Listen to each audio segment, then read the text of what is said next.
So Gervonta Davis, like I said, I don't care nothing about his fight with old buddy, right? Jake Paul. But one of the interesting things that came up is I seen this, I think Keith Heidick wrote it, says that Gervonta Davis doesn't care what the fans pretty much think about him fighting Jake Paul. And he says, I don't care what the fans think. They switch up on their favorite fighter. You know, he said something else too. They talk about personal lives. I mean, at the end of the day, only people that's in the public eye, you know, bitch and complain about what's come with it. But if they wasn't in the public eye and they took that away and people didn't care, you know, they would wish people was talking about them. And that's the crazy thing about it, is that you talk about people's personal life. You talk about people's wives. You talk about, you know, critique people in boxing. It's not a critique. It's pure hatred. You know, you do that. So how can you criticize the fans for talking about personal lives? And, you know, you are a public figure, but you do that to other public figures, right? And he said he doesn't care what the fans think. And that's why I said, y'all sitting here, you know, patting Sean Giselle on the back for asking Dana White about the Muhammad Ali Act. Y'all caring about people who don't care about you. And they don't have to say it. What's so crazy about it? People will act like it doesn't exist if it's not said verbally. That's my problem. Like, I can tell somebody, I love you, I love you, I love you, but I can show you I don't care about you. So which one you going to believe? You going to believe because I said I love you, but if I treat you like a $2 hoe, you know, don't care about you, I think you're going to believe the actions. And all these fighters, they showing you with their actions. They don't want to give you what you want. They're not in the meeting, or they're not advocating to go fight the fights that you guys want to see. They're in there advocating, taking an easy route, taking a tune-up. They don't care about y'all. Why the fuck should y'all care about the Muhammad Ali Act? I asked again. Why should y'all care about the Muhammad Ali Act? Fighters was getting fucked over before it, fighters was getting fucked over during it, and fighters was getting fucked over after it. And now I feel like that's a big problem too, amongst the black community, is they advocate for everybody but themselves. I'll say it again. Black people in America advocate for everybody but themselves. Puerto Ricans advocate for themselves. Mexicans advocate for themselves. White Americans advocate for themselves. The different countries in the great continent of Africa, they advocate for themselves. We're the only group of people who don't advocate for themselves unless something tragic happens. And it has to be a tragedy for people to advocate for and then y'all go back to being coons. Same thing with boxing. Y'all advocating not having the best. Y'all advocating for fighters who saying fuck the fans and fuck y'all and this, that, and the third. Y'all advocating for that. How y'all gonna advocate for somebody who don't even advocate for you? And him saying, "Oh fuck the fans," that's just him justifying that he's a bitch, that he don't want to fight rematch Lamont Roach. He don't want to fight Shakur Stevenson. He don't want to fight Devin Haney. And his fans, well, you know, Tank said it's about the bag. Why do you care if it's about the bag?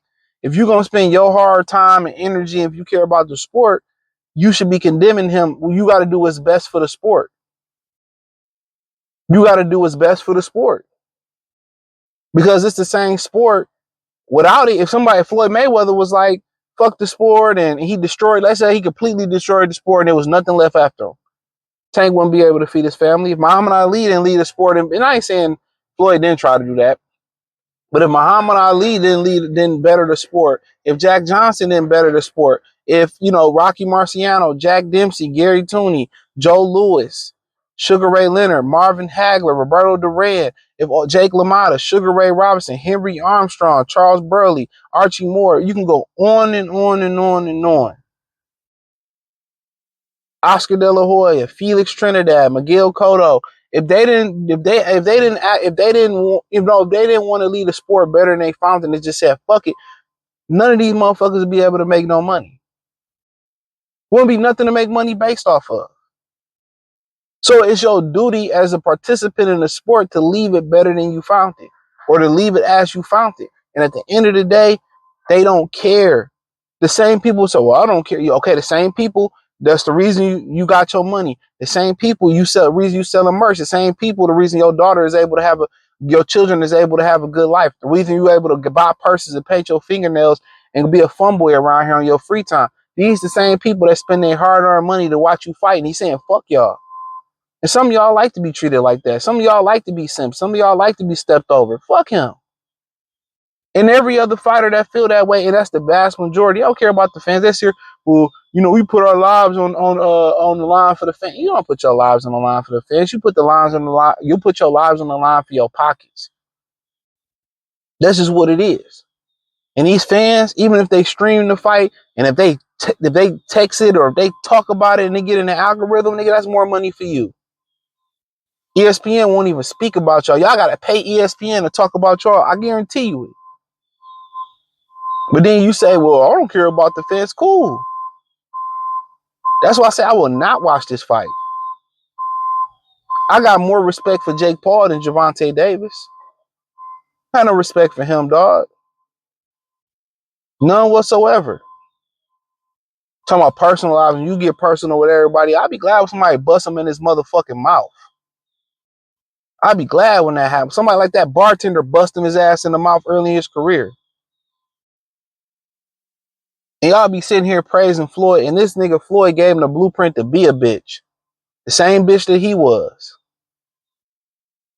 That's just what it is. The same bitch he was. If you watch this shit, you part of the problem. Real talk. If you watch this shit, I don't want to hear niggas sitting here or people sitting here talking about, oh, fuck the fight, and you fuck around and watch. Don't watch that shit, dog. If you anything pro boxing about moving and forward, and if you ain't with it, let Aiden Ross take this shit over then. Let Overtime Boxing take it over then. Let Dana White take it over. And this is why, like I said, when Sean does it, yeah, you want to hurt the title and take, fuck the fighters' money, man. The fighters don't give a fuck about you, Sean, dog. Because if they gave a fuck about Sean, if they gave a fuck about Sean's platform, they would make the best fights and everybody would eat. The media members would eat. YouTubers would eat, managers would eat, the fighters would eat in and out of side of the sport. If they fought the best, the people would love to come inject money into boxing. They would love to give y'all brand deals and bigger brands, and y'all wearing Fashion Nova draws and the same ass brands on the. Y'all would have so much money. TV companies and companies are looking for way to brands and spend money, new innovative ways to spend money. That's why Top Rank ain't got a real TV home yet. Give a fuck about boxing. Y'all don't offer nothing. But MASH programming, you know what MASH programming is? Remember when you was a kid, if you was a girl, you was a millennial or something like that, and TV was over when MASH came on. When MASH came on, you knew TV, it was time to go to bed. There wasn't shit else to watch. Before you had cable and all that, MASH came on, and that's what boxing is. MASH TV. It's bridge TV, bro. It's bridge TV. It is bridge TV. That's all boxing is. It's just filler programming. So when you see these guys sitting here advocating for the fighters who don't advocate for you, only reason they do these interviews for y'all, bro, they don't even want to do these interviews, bro. They do them just to get their name out there. They're not doing you no fucking no favors. They feel the same way. Fuck the fans. And y'all sitting here, well, but yeah, nigga, fuck, somebody say fuck me, fuck them.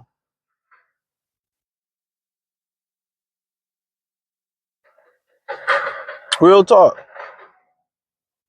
They always so quick to bite the hand that feed them, which is wild.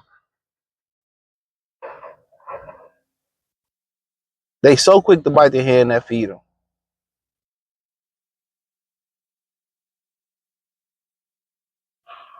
But I said, man, y'all sitting here, yeah, we should fight. Fuck fighters, man. Fighters wouldn't fight to advocate for nothing. They advocated.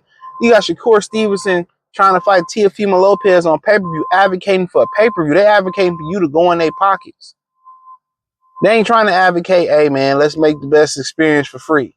Let's give them bangers on Netflix so, ABC or regular TV or other streaming platforms and invest in boxing where it ain't got to be a lot of leg work for a lot of, money for the fans going into their pocket. Man, like I said, man, I want to buy these niggas merches, nothing, dog. Like, they don't even fight with passion. Back in the day when you see fighters used to fight for the fans and fight and used to fight with a passion. They don't even have that passion no more, though. I don't even have that dog no more. And 98% of fighters feel that way.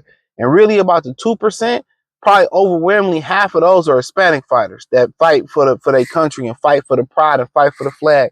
None of these other motherfuckers fight for shit but a dollar. You could tell by Bud going in there putting hands on Canelo the way he put hands on Canelo. Like you could tell the rest of them niggas, man, they fighting for a dollar. They don't fight with no passion. They don't fight with they don't fight with nothing. They don't fight with no fire. They don't fight with no pride. This is when you see people fight as a vessel or people move as a vessel when they just moving for money, no character, no integrity, no dignity, no real passion. This is why I say, yo, fucking as a man or as a human being, your purpose can't be money. Your purpose just can't be money because you do anything for money. Your purpose just can't be to get money. Your purpose could be, starting a legacy, starting a family, starting a business, something that you're passionate about. You passionate about asphalt? Start an asphalt business. Learn how to make asphalt. Learn how to lay it.